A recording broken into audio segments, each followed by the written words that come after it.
Diga lá, Excelência.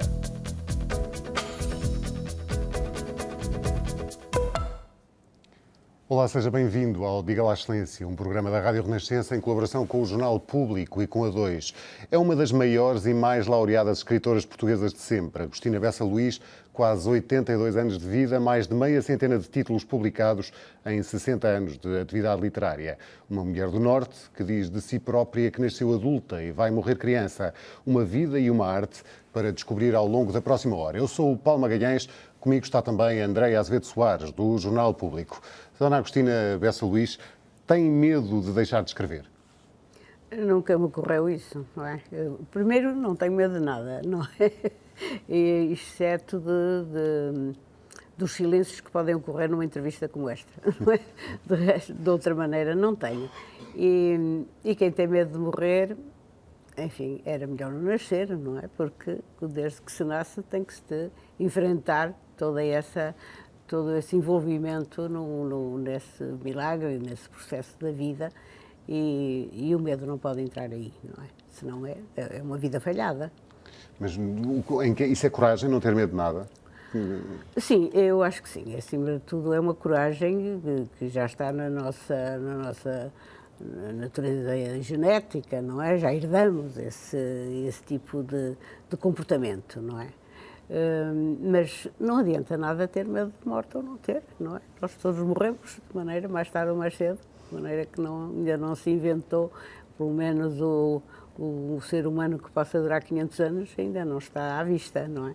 De maneira que temos que enfrentar e trabalhar, sobretudo, como se fosse o primeiro dia. É curioso que o Paulo havia perguntado se tem medo de deixar de escrever e depois começou a falar em ter medo de morrer. A escrita e a morte, há uma relação? Sim, porque há uma relação e uma relação profunda, porque para mim escrever enquanto vivo, não é? Há um escritor que 2 horas antes de... É um escritor nórdico, 2 horas antes de morrer, ainda escreveu versos, não é? E versos admiráveis, não é? Não se pode chamar palavras, enfim, de certa maneira vagas e extraviadas, não é? Era realmente no pleno posse das suas faculdades, do pouco tempo antes de morrer. Não, Sra. Agostina não tem medo da morte por causa da escrita, ou seja, há quem diga que a escrita é uma maneira de alcançar a imortalidade, que os escritores são imortais a partir de... Não, eu não acho isso. Eu não acho isso. É tão vago isso, porque, bem vê, 50 anos depois podemos estar completamente esquecidos. São outras gerações que vêm e que têm as suas preferências, a sua própria cultura, não é? Isso não inquieta. A possibilidade de daqui a 50 anos ninguém saber, ninguém a ler. Não é absolutamente nada. Espero não ter, nessa altura, não me impressionar com isso. Mas escreve por impulso, escreve por obrigação, por necessidade? Por dom natural. Eu nasci escritora e tenho o gosto da escrita, escrevo por prazer, tenho prazer em escrever, e depois vem realmente a relação com o público, não é? Mas antes disso é a relação comigo mesma e com todos esses meus fantasmas, que são as memórias, não é? E como é que isso funciona? Vai na rua e apetece escrever? Por não, exemplo, como é que é? Nem tanto. Como é que é? Nem tanto. Vejo um papel em branco e apetece-me escrever. Muitas vezes até nos livros, que aquele papel em branco que é o rosto do próprio livro e que me pedem para fazer um autógrafo, e se eu vejo muito papel diante de mim, apetece-me escrever mais do que um autógrafo. De resto, escrevo sempre mais do que um autógrafo. E onde é que vai buscar matéria humana para depois transpor para a página em branco? Está à minha volta, não é? Está à minha volta, são as memórias, são as experiências, tudo isso é uma matéria que sobra, não é? Nós, com a idade, o que vamos é aprofundando, mas o tema é sempre o mesmo, não é? O ser humano, são aquilo que nós conhecemos, na nossa experiência, e vai se aprofundando. Mas é do género que, por exemplo, se está num café e surge-lhe uma ideia ou uma cena que a emociona por algum motivo, é do género de escrever num guardanapo essa ideia para não perder? Não, de maneira nenhuma. Isso, de resto, é mais vulgar nos pintores. Os pintores é que escrevem antes no punho da camisa, não é? Quando usavam camisas engomadas, e no guardanapo ou no tampo da mesa, ou enfim. Mas não, eu acho que um escritor, de modo geral, não acontece assim. Suas ideias tem que ter, não fogem. acima de tudo, grande memória. Memória, inteligência e vontade. São as grandes, as grandes condições na vida em geral e para o escritor em E particular. sente-se, é uma utilizadora das pessoas? Como matéria-prima? Não. Eu acho que isso que é, de certa maneira, uma traição às pessoas, não é? Eu nunca escrevo sobre pessoas que conheço, sobre pessoas que estão próximas, sobre pessoas que são da minha geração, ou pelo menos contemporâneas. Não, eu nunca escrevo sobre elas. Ou se escrevo é de tal maneira impossível de as reconhecer, porque, como acontece com outros escritores, às vezes um personagem é feito de vários personagens. São vários retalhos de personagens que fazem um personagem. Quem foi a sua última musa? Quem foi a última inspiração, veio de onde? Se lembra? Isso era bom que eu recordasse o último livro que escrevi, mas eu acho que a última musa foi Dostoiévski, que é realmente uma figura protetora, uma figura presente durante toda a minha vida, a partir dos 15 anos, digamos, que é quando comecei a escrever já com a intenção de publicar, e já publicava em jornais. E a literatura russa teve uma grande influência sobre mim. Por não quê? é? Porque é mais densa, porque é mais.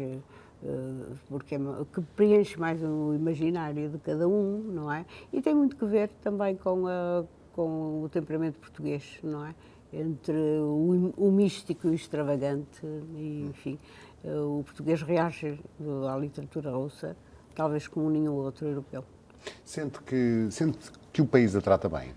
Sente-se reconhecida? Eu sempre, mas também nunca tive preocupação, porque na medida em que não é um país, na medida em que uma sociedade em que estamos envolvidos não trata bem, isso é benéfico. Eu lembro-me do meu, quando comecei a escrever, um irmão meu me dizia: se fosse na América, tu serias célebre rapidamente, tu terias, enfim, todos os proveitos, sobretudo os proveitos que pode trazer uma vida literária. E eu dizia: felizmente isso não acontece, porque é muito importante a dificuldade, é muito importante os passos serem dados lentamente e a pessoa sentir que não é fácil escrever, como não é fácil viver, de resto, não é? E porque isso obriga a uma experiência de nós próprios, não é? A extrema facilidade. O Ferreira de Castro dizia-me: cuidado com o êxito fácil. Ele tem um livro, de resto, chamado O Êxito Fácil. E é verdade, é um bom conselho. E o seu êxito não é fácil? Nunca é fácil, o êxito nunca é fácil. Quando nós julgamos que somos muito reconhecidos, temos de ter presente que há milhões, muitos milhões de pessoas que não nos conhecem, não sabemos, basta atravessar a fronteira. Não é? E ter o prazer do anonimato é um dos grandes prazeres da vida, de resto. Mas Perdeu. Eu tenho o prazer do anonimato. Em Portugal, quando vai na rua, não Em Portugal é mais difícil, conhecem-me bastante bem, não é? Mesmo as pessoas que não têm nada a ver com as letras já me conhecem, através da televisão, sobretudo, não é? E o que é que costumam dizer assim, quando a encontram? Gosto muito de si. Posso dar um beijinho? É uma coisa, é uma espécie de estribilho já, que eu estou habituada. De alguma forma, acabou por ficar com um rótulo cansativo até de perversa. Esse rótulo também vem à tona quando as pessoas encontram consigo na rua? Todos nós somos perversos na medida em que nos vamos civilizando e pondo de parte um caráter, uma naturalidade em relação à natureza, não é? E todos nós somos perversos. Como é que nasceu? Na maneira que nos civilizamos. Como é que nasceu essa imagem de perversa? Ela foi uma construção dos jornalistas ou também teve uma participação? Não sei já nisso? de onde veio, o que tornou-se muito fácil, enfim, aceitar esse rótulo, porque depois também é fácil compor a personagem à volta dessa... E reconhece nesse rótulo? Acha-se uma mulher perversa? Não, de maneira nenhuma. De maneira nenhuma. Eu sou uma pessoa pacata, comodista. Uma pessoa comodista nunca pode ser perversa, não é? A não ser a imaginação. Claro, a imaginação que sou. Claro que sou, não é? Sou capaz de todas as composições que a natureza humana permite, não é? E não permite, mas evidentemente daí a ação vai muito longe, não é? Os artistas costumam, voltando um bocadinho atrás, os artistas costumam queixar-se de falta de apoio do Estado, de serem mal amados, de serem maltratados, também acha? Não, eu acho que o literato foi sempre ligado, o literato, o homem de letras, a mulher de letras, mas sobretudo o homem de letras, que predominou e continua a predominar na sociedade, foi sempre muito equiparado ao malabarista, não é? Ou à pessoa que é chamada para entreter um público, não é? E o escritor que não tem essa característica ou não a sabe disfarçar, não é? Não é exatamente o escritor aceito e querido, não é? E na medida em que eu lembro-me de um escritor, de um pintor português, que era o Medina, que pintava retratos, sobretudo, de pessoas célebres, e que a certa altura foi chamado a Hollywood para pintar, sobretudo mulheres do cinema, e ele fez uma incursão na Argentina. Então veio de lá muito decepcionado, porque na Argentina ele era chamado para pintar as grandes damas e os grandes senhores argentinos, e não existem, de resto, uma sociedade muito, enfim, muito conservadora e que preserva essa condição. E ele veio muito decepcionado porque tinha que comer com os criados, a vida dele era toda equiparada à vida dessa fauna menor da grande casa, não é? Coisa que já não acontece em Portugal. Mas a mentalidade lá está, não é? Um escritor é considerado realmente, de vez em quando põe uma coroa de pedras falsas, evidentemente, na cabeça, mas a verdade é que ainda é considerado uma figura menor na sociedade. Acha que os escritores sentem isso? Sente que em Portugal a põem a comer com os criados? Não é em Portugal, é no mundo inteiro. É no mundo inteiro. Não é só em Portugal. Isso é porque as artes não são essenciais à sobrevivência? Acha que há esse... Sim, é uma das... Não são perigosas, não é? Não são perigosas, não são panfletárias. Quando são panfletárias, enfim, aí entra a polícia. Então não gostava de ser, pelo contrário, ou não tenta ser uma mulher perigosa no que escreve? Não tenho ideia. Sou realmente uma pessoa perigosa, não digamos uma mulher perigosa, porque isso imediatamente há um desvio em relação à atuação da mulher no meio, seja familiar, seja no meio, enfim, cultural, mas sou perigosa na medida em que conheço profundamente, tanto quanto posso conhecer, a natureza humana. Isso é um perigo. Quando ganhou o Prémio Camões, há pouco tempo, disse que toda distinção acaba por ter um certo resíduo de compaixão, não é? De alguma forma disse que esse prémio não é uma coisa que lhe dá tanto alento, que receber elogios não é a coisa que mais gosta. Ver que na minha idade eu já recebi muitos prémios, mas nunca fui muito sensível aos prémios. Sou sensível ao lucro que o prémio pode representar. Gosto de dinheiro, gosto de receber, enfim, uma satisfação, não é? Que se transforme numa possibilidade de me dar liberdade, de comprar as coisas que eu quero, de que gosto e desfrutar da vida. E o que é que faz com o dinheiro? O que faço com o dinheiro? O que gosta de comprar? Sempre gostei lembro-me dos primeiros tempos que eu passei 3 anos em Coimbra, com o meu marido, quando eu casei não era formado ainda, e ainda estivemos 3 anos em Coimbra antes de ele se formar. E eu concorria a todos os jogos florais, não é? E quando o pagamento era em dinheiro, então era para os meus vestidos de verão ou o meu vestido de inverno, não é? Gostava sempre de o aplicar. Não gosto de presentes, isso sempre disse, não é? Gosto de ser paga, mas não gosto de presentes.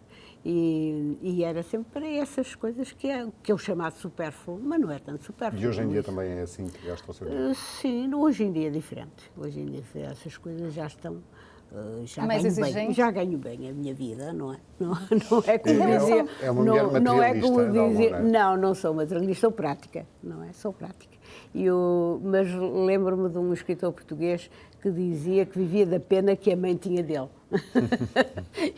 eu vivo mesmo da pena, não é da pena que a minha mãe. Mas quando rejeita os presentes, como disse há bocado, quando rejeita elogios, tem a ver com aquilo de que falámos no início, a propósito da dificuldade, que as coisas são difíceis e os elogios encobrem um pouco essa dificuldade da vida?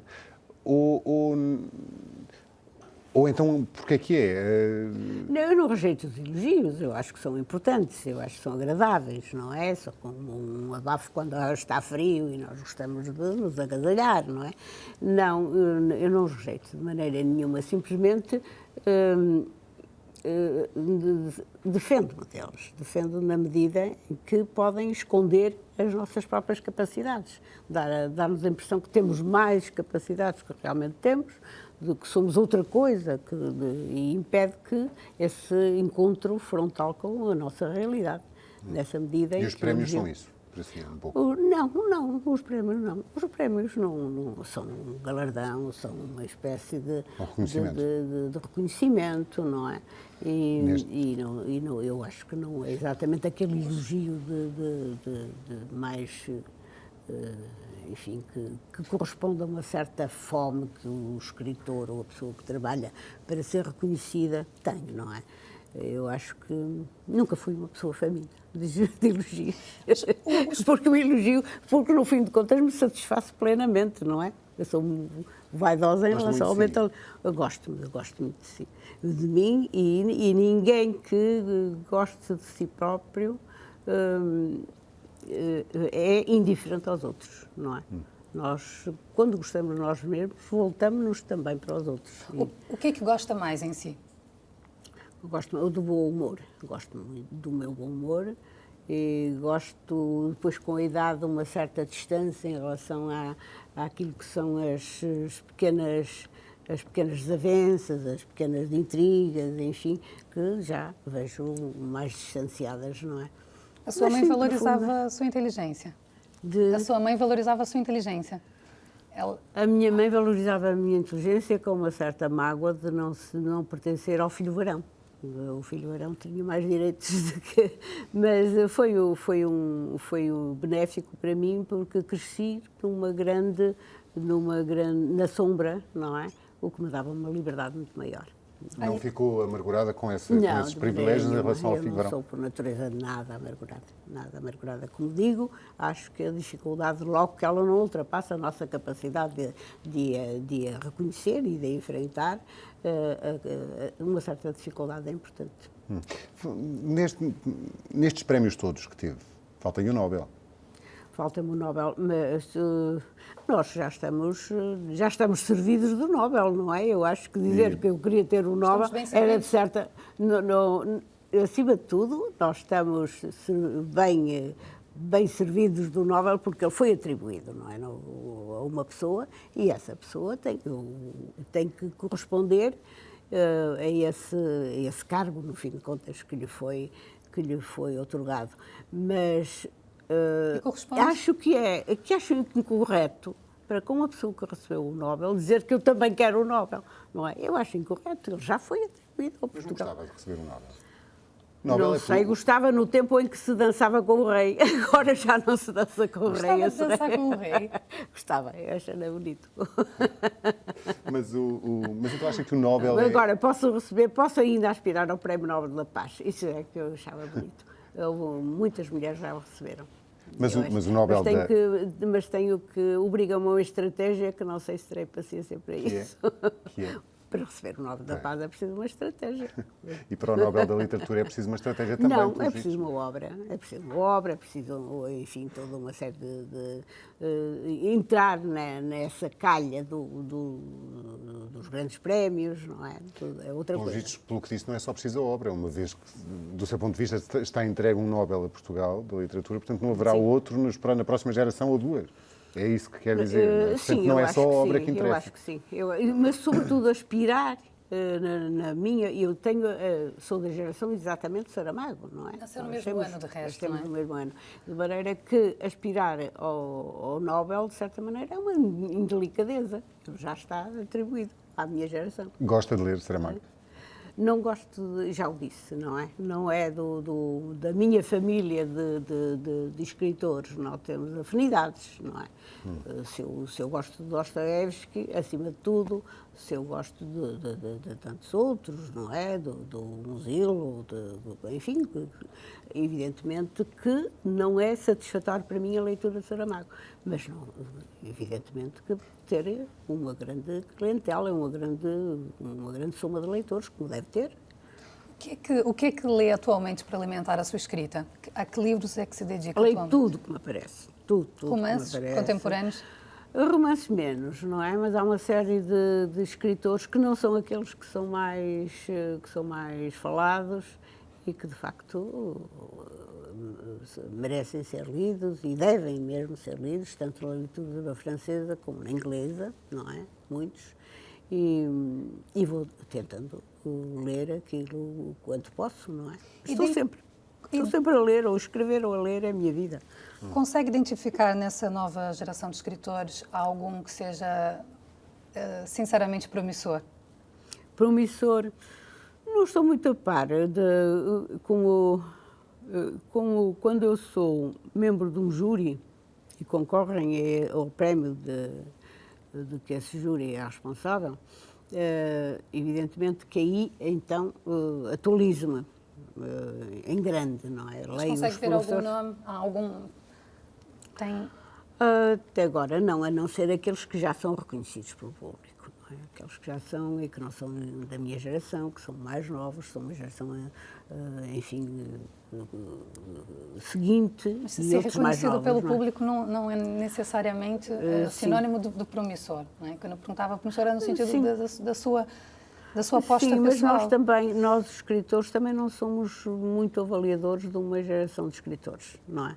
Como nós vamos muito pela nossa cultura, por aquilo que nos formou e vamos pelo nosso gosto pessoal, não é? Isso o público às vezes acerta mais do que um escritor abalizado, não é? Gostava de ser mais comercial? Não gostava. Apesar de que um dos meus favoritos, e digo isto para indignar, os meus ouvintes, é um escritor essencialmente comercial, que é o Stephen King, americano. Em geral acham que ele é um escritor, enfim, que usa o chamado negro, quer dizer, não escreve só ele, tem outros colaboradores, mas eu sei muito bem distinguir quais são as páginas dele. E reconheço que ele tem muito talento. Mas em relação a si? Eu não gostava de ser assim, deliberadamente, eu vou ser uma escritora comercial. Não, pode ser.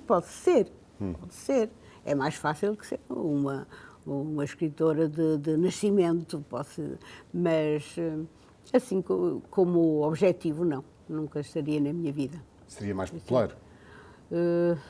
Talvez sim, talvez não, depende, não é? Essas boas intenções dão mais resultados, às vezes. Fazendo a pergunta ao contrário, acha que a sua é uma escrita elitista? Na medida em que os grandes escritores, e eu sou uma grande escritora, são elitistas, evidentemente, são elitistas, e quando são lidos por grande número de pessoas é por arrastamento, é porque o seu nome atingiu já uma dimensão grande, não é?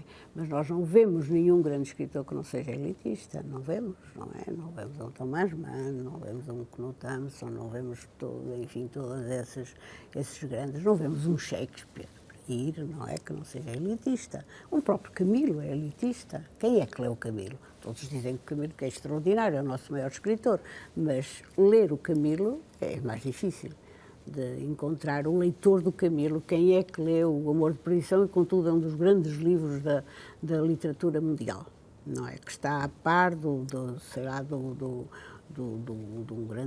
Werther, do Goethe.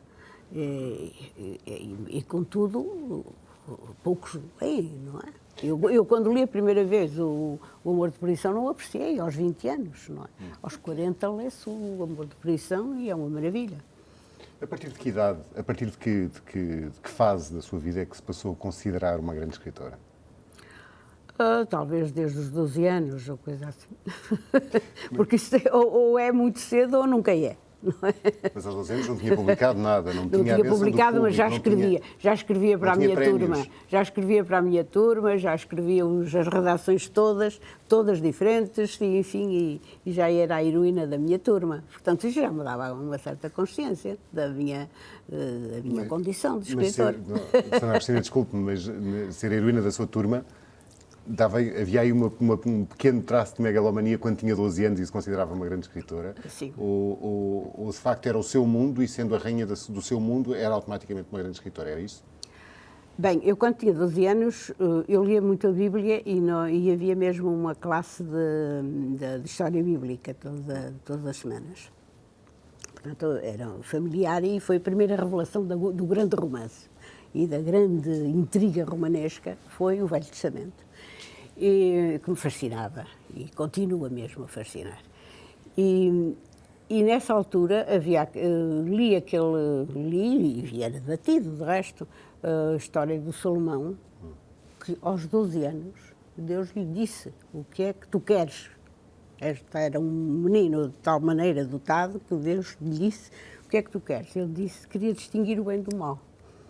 E isso é que eu disse assim: olha, falha-me Deus, ele era filho do rei David, que não era grande coisa, não é? Que era um pastor, não é?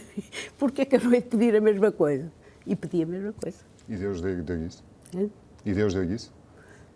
Não sei se... Não, isso não lhe posso responder, não é? Se Isso Deus... pergunta a Deus.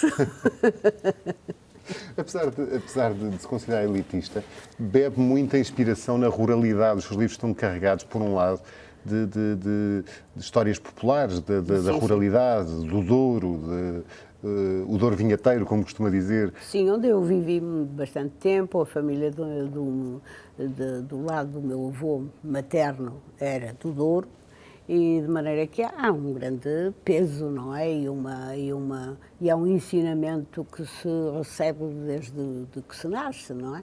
E escrever tem que se escrever daquilo que se conhece, não vamos escrever se há algum livro meu que foi falhado, e foi, o livro a seguir ao Mundo Fechado, que os Super-Homens, foi um livro falhado, e justamente porque escrevi daquilo que não conhecia, que era a vida coimbrã.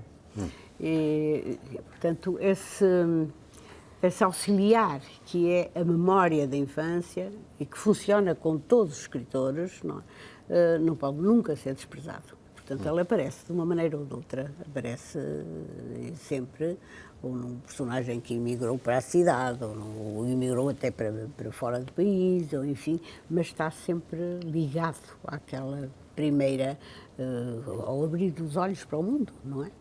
E é daí que vem a força da sua inspiração? Sim, é sobretudo a infância? É sobretudo a infância. Como para todos os escritores. Um escritor que se esquece da infância é um escritor que falhou, não é? Já tem um novo livro pronto, só deverá sair no inverno, mas já está pronto, já tem título, chama-se Antes do Degelo. Antes do Degelo, sim. Pode levantar um pouco o véu sobre deste novo livro? Tanto quanto me lembro, porque já o escrevi há uns meses. Não costumo ler os meus livros. Quer dizer, eu acho que estou a escrever melhor porque estou já a ser capaz de os ler. Não é? Mas esse Antes do Gelo é uma história de família, anda à volta de um crime, e a história de dois rapazes que se acompanharam na vida de estudantes, que se formaram na medicina, e que tinham um deles, sobretudo, obcecado pelo Crime e Castigo de Dostoiévski. E as conversas andam todas à volta desse facto, desse dramático, que é a decisão do crime. O que representa e o que é que leva o homem a ser um criminoso. Evidentemente não um psicopata, mas o homem normal. E se tem algum interesse, é esse o livro. Mais uma vez se repete aquele tema da aproximação da natureza humana, tentar... Sim, sem dúvida, sem dúvida. Realmente o descer aos infernos é o mais importante para qualquer escritor, de resto. Se escrevesse um livro sobre o último ano em Portugal, estou a lembrar do processo Casa Pia, não dá matéria de sobra para um livro? Nunca se lembra? Não dá. Quando não dá, é muito próximo, não é? É muito próximo. Quer dizer, o que há de tragédia é absorvido pelo fait divers, não é? De maneira que não é o bastante para se extrair daí realmente uma história Foi assim dramática e, sobretudo, é uma coisa que eu desconheço, não é? Mas a tragédia de Amarante também estava muito próxima e acabou por ser um substrato de um texto seu. Não é, mas aí a questão não é. Tanto me incomodaram que a certa altura eu disse que me orgulhava muito da história da Amarante, como muitos estão dispostos a orgulhar-se da existência do José de Telhado, que também é amarantino, não é? Porque a certa altura desprende-se o lado ignóbil da natureza da pessoa e ela aparece quase já transformada num ser heroico, ou pelo menos dotado de faculdades extraordinárias, como acontece com o José de Telhado. Quer dizer, as pessoas ignoram que era um ladrão e que, como ladrão, atuava de uma maneira destruidora e ameaçadora. Tinha uma quadrilha de 300 ou 400 homens, não é? E assolou durante 10 anos uma região inteira. Hoje estão todos preparados quase a fazer-lhe um monumento. Mas aconteceu também com esse facto que não me despertou um interesse especial, e que surge só no livro de uma maneira local, não é? Como se houvesse uma discoteca, não é? Naquela região, que nem é a região da Amarantina, mas houve outro escritor que lançou a ideia de que eu tinha valido desse facto para criar todo um enredo, mas não de maneira nenhuma. Mas voltando um bocadinho atrás, foi assim que absorveu o processo de Casa Pia, como um fait divers, ao longo dos últimos largos meses? Sim. É muito complexo o processo de Casa Pia. Eu tinha acabado de escrever A Sibila, portanto, há muitos anos, há 50 anos, e um dia fui visitada por um homem muito estranho e que queria falar comigo. Ele vivia em Lisboa e foi ao Porto para falar comigo, depois de ler A Sibila. E ele, a empregada que eu tinha, que era uma empregada de confiança, já uma mulher de uma idade, enfim, já madura, impressionou-se tanto com ele que não saiu da porta. Eu fechei a porta da sala onde eu recebi e ela ficou fora, de tal maneira que estava impressionada com ele. E eu também não o conhecia de parte nenhuma, foi com esta ingenuidade que se tem, sobretudo numa idade enfim, muito tenra, se pode dizer, e como ele me falava na Sibila, eu recebi-o para falar justamente da Sibila e saber quais as impressões dele. E ele era o diretor da Casa Pia. E estava possuído de que hoje se chama um stress, não é? Nessa altura não se falava em stress, no Portugal não havia stress. Eu só aprendi o que era stress num congresso em Florença, em que se tratava só do stress e da febre do Next, que se dizia. Nós creio que não temos a febre do Next. Ainda.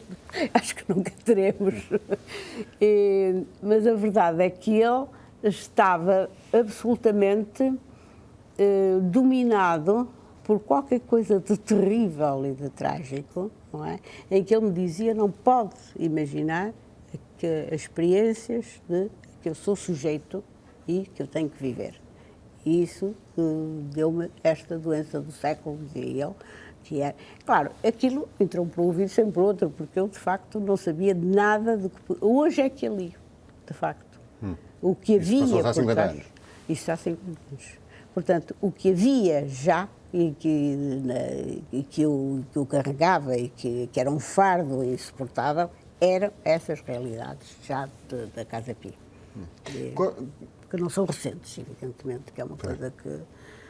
Gosta do seu país?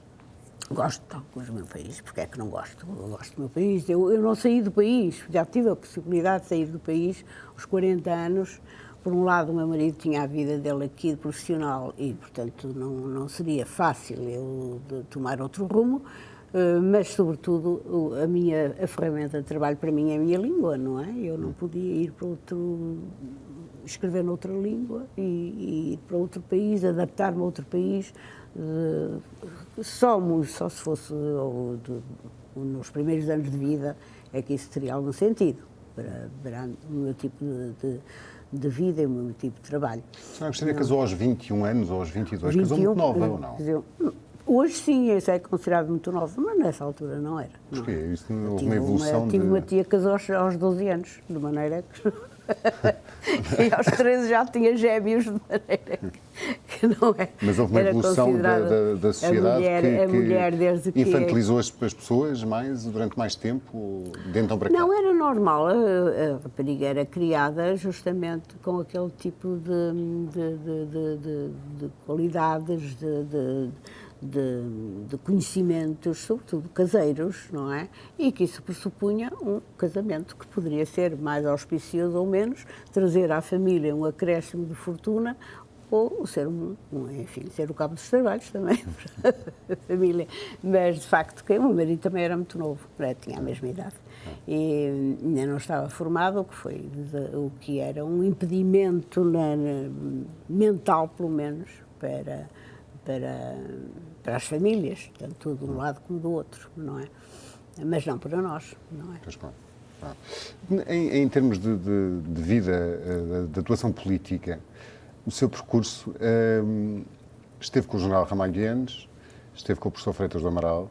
Sim, antes disso. Sim. Exatamente. Sim. Esteve com o professor Freitas do Amaral. Como é que é a sua ligação, a sua atração pela política? É a atração pelo poder ou é... Como é que surge a sua ligação ao poder? Não, os políticos utilizam o facto de ser conhecida, das pessoas gostarem muito de si, como disse há bocado. Há uma utilização mútua? Como é que surge a sua... Sim, a campanha de Freitas do Amaral foi muito bonita, à medida em que ultrapassou uma dimensão política, foi já poética, se pode dizer, arrebatadora em muitos aspectos, não é? E eu considerei isso, foi uma época interessante. Depois, enfim, essa noção que eu tinha e que tenho ainda hoje, que um presidente militar tem uma presença, não é? Inegável, não é? E um portador da autoridade, não é? Isso é que o que era a opinião contrária dos americanos. Os americanos que gostavam de lançar o seu olho crítico sobre a situação do mundo inteiro, achavam que não era época do militar se pronunciar, não é? Tinha o seu território próprio e não o território da política. Mas a personalidade do general Yanes, enfim, interessou-me e continuo a achar que estava plenamente na razão, mas eram muito pontuais. A minha atitude política foi sempre muito pontual. Não. Mas gostou das campanhas eleitorais? Gostou de estar de mergulhar nesse mundo? Gostei. Há um contacto com essa massa popular imprevisível que é o eleitor, que é a pessoa que se pode entusiasmar de uma maneira que não é exatamente previsível, não é? E de facto gostei. E com Santana Lopes, como é que foi? Com o Santana Lopes é uma relação sobretudo de amizade, ele era secretário de Estado da Cultura, quando eu fui para o Teatro Nacional, não é? E daí foi um relacionamento afetuoso e de amizade, de muitas atenções em relação à dificuldade que era dirigir e fazer cumprir todas aquelas variedíssimas e complexas intenções que é o teatro em Portugal. Não é? Fazendo um bocadinho de futurologia, quem é que acha que vai ser o próximo Presidente da República? Não faço ideia. Não faço Mas ideia. acha que Santana Lopes seria... Não faço ideia, mas não... Quer dizer, eu faço ideia, mas não me apetece dizer.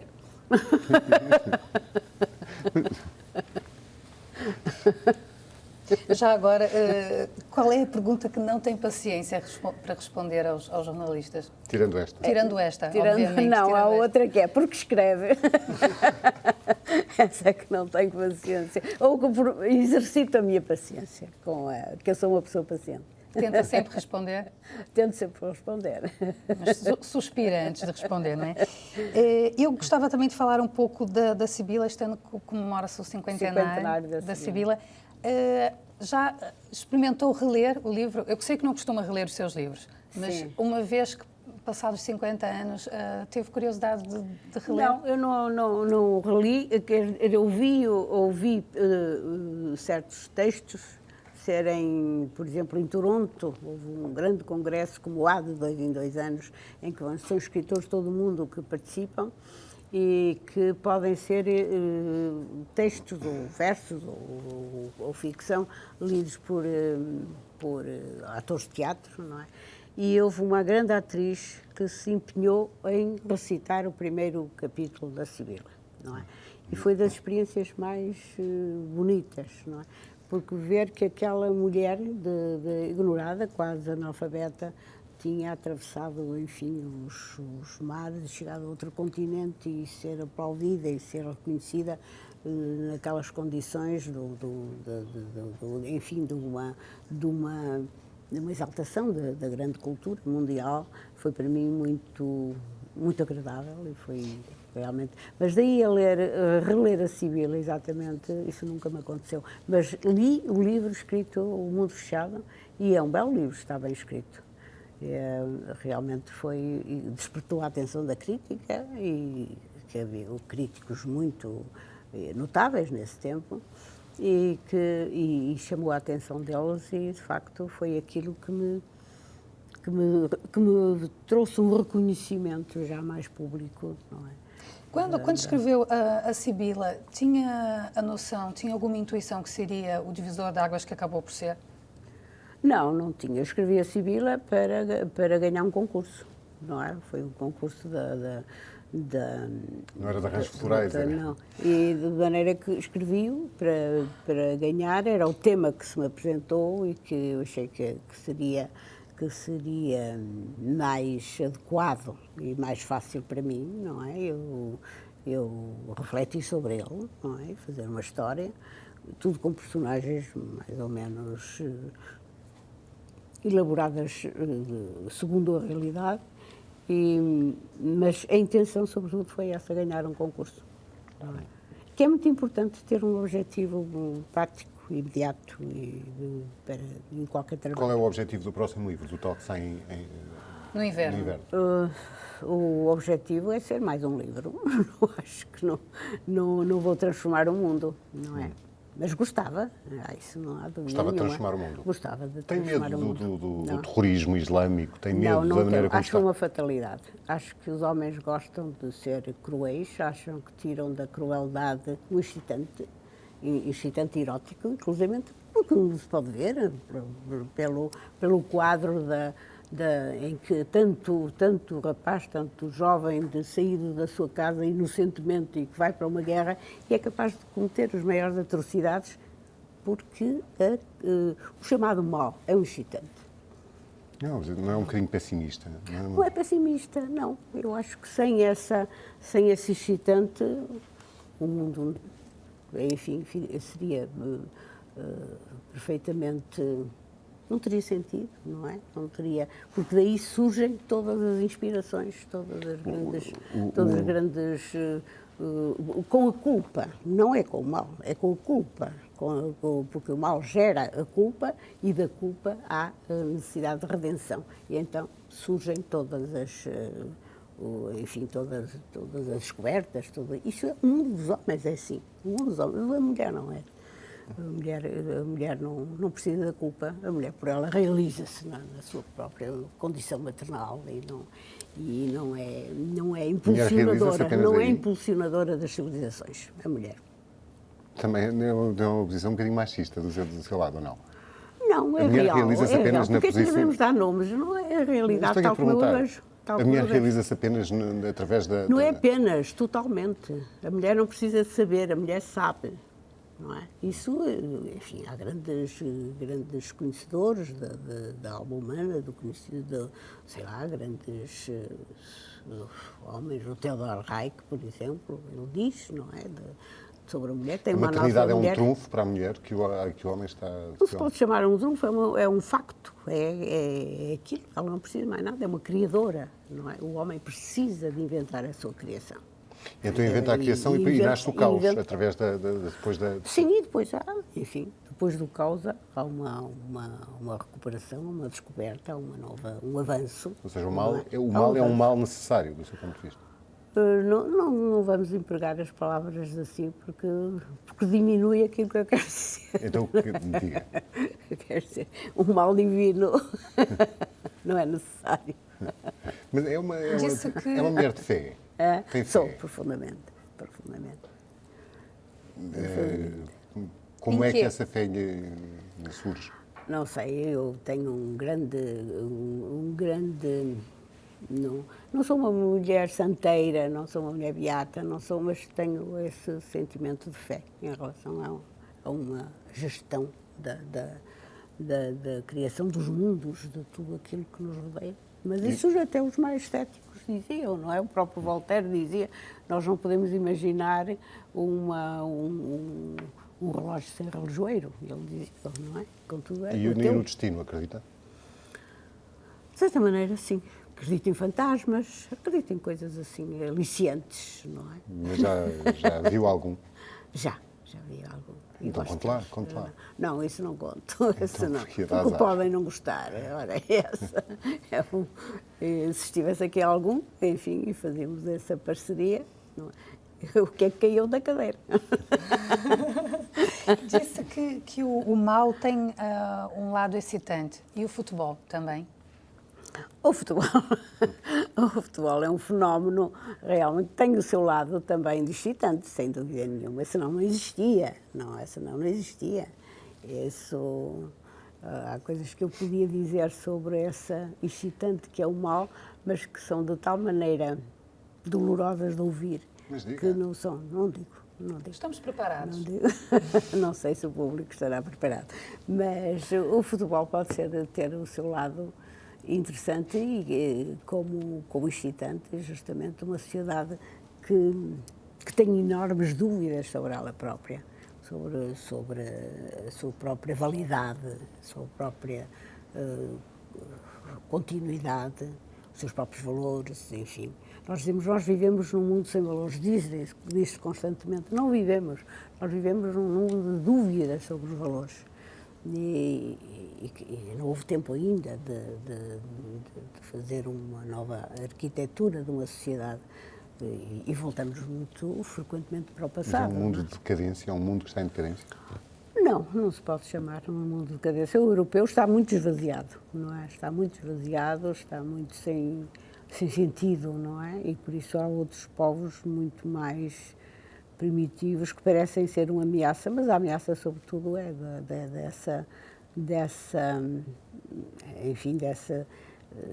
dessa insatisfação que se criou sem haver estímulo para outra coisa, não é? E o futebol surge precisamente para combatar uma lacuna? É o ópio do povo de hoje em dia? É o futebol? Sim, é uma das formas da pessoa se sentir heroica, da pessoa ter os seus ídolos, da pessoa ter que são proibidos de outra maneira, não é? Mas há toda uma arquitetura dentro do futebol que é muito semelhante àquelas outras que já foram vividas, não é? Como é que vê esta febre que passa pelo país nestas alturas, a propósito do Euro 2004, as bandeiras nas janelas todas, a televisão cheia sempre, a rádio, os jornais cheios de futebol? Sim, mas isso não nos enganemos a respeito do povo português ou qualquer povo, porque não é não há uma adesão tão grande como se pode supor e como a própria programa, não é, que se fez do futebol pode sugerir. As pessoas só veem aquilo que lhes interessa, não é? E enfim, desejariam triunfar, mas recompõe-se muito rapidamente de um fracasso também, porque aquilo que é mais importante é o seu dia-a-dia. é a sua vida, é as suas obrigações, é o desejo de melhorar e de, pelo menos, não fracassarem completamente, não é? Isso é que é importante, não é? O resto está lá, evidentemente, como é um Porquê é que se estimulante. valoriza o que é supérfluo, do seu ponto de vista?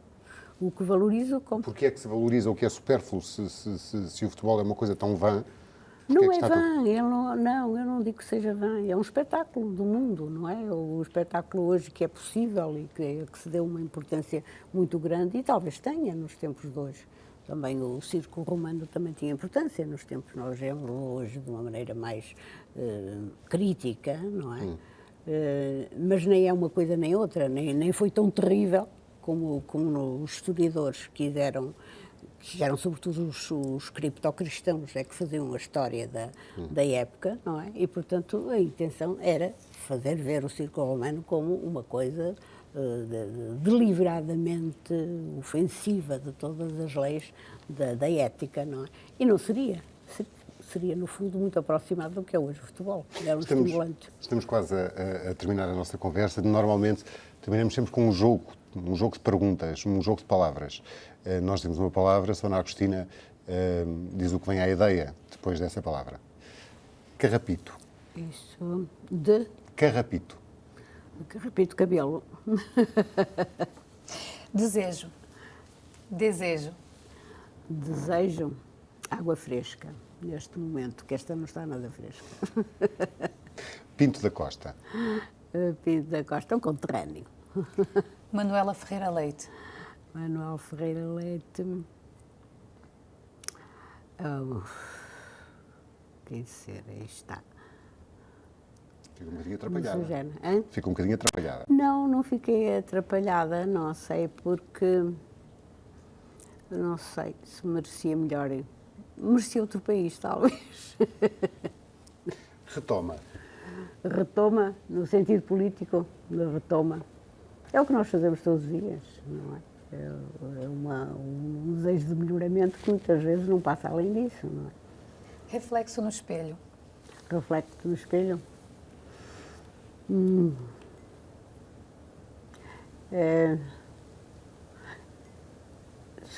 Sugere sempre um sentimento, não é? Mais do que uma...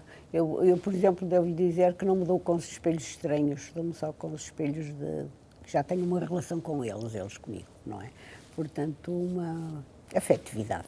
E gosta da imagem que esses espelhos amigos... Os meus sim, os outros nem tanto. Eu, quando vou para um hotel, só no terceiro dia é que já tenho uma relação relativa com os espelhos. E só no terceiro dia é que gosta da imagem que ele envolve.